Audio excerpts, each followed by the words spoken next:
C'est sur cette piste d'athlétisme que s'entraîne Méline Rollin, la détentrice du record de France de marathon. Elle a accepté de s'entraîner avec nous et de nous donner quelques conseils.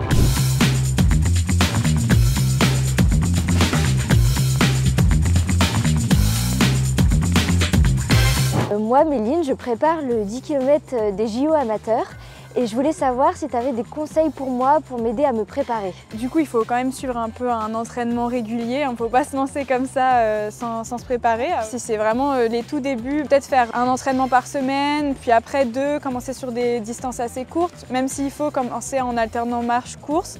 L'idéal, c'est quand même de courir au moins 2 fois semaine si possible et pas besoin de faire non plus trop de kilomètres sur les séances. Je pense que jusqu'à 8 km vraiment de séance et après avec l'échauffement, la récup, ça peut monter à 12-13 km mais pas besoin non plus de faire de gros volumes. L'idéal c'est d'avoir au moins un footing dans la semaine et une séance pour travailler un peu plus des allures.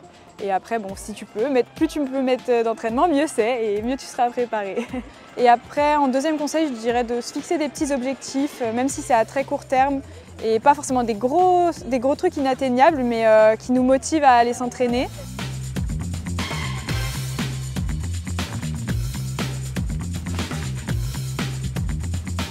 Au niveau de l'alimentation, est-ce qu'il y a des petites collations que je pourrais prendre avant de courir pour être plus à l'aise? L'idéal, c'est de prendre un goûter qui se digère assez bien, donc du pain, pas trop de fruits, peut-être une banane, mais de prendre quelque chose qui se digère bien, qui donne de l'énergie quand même un peu sur du long terme et de le prendre, je dirais, 3 heures avant la course. Et il y a une dernière question que tout le monde se pose en tant que coureur, est-ce qu'il y a des aliments à ne pas manger avant une course?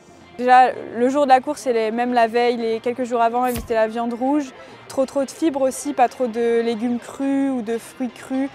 Plutôt privilégier des fruits comme la banane. Vaut mieux manger les 2 derniers jours des choses assez basiques, du riz, des pâtes, de la viande blanche, des œufs, mais pas trop varier son alimentation par rapport à d'habitude et surtout quand même manger de bonnes quantités pour avoir assez d'énergie.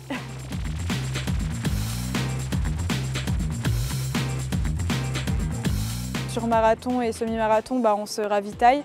Sur un 10 km, c'est peut-être pas obligé de prendre un ravitaillement en tout cas solide, mais de boire un petit coup pendant la course, ça peut être bien.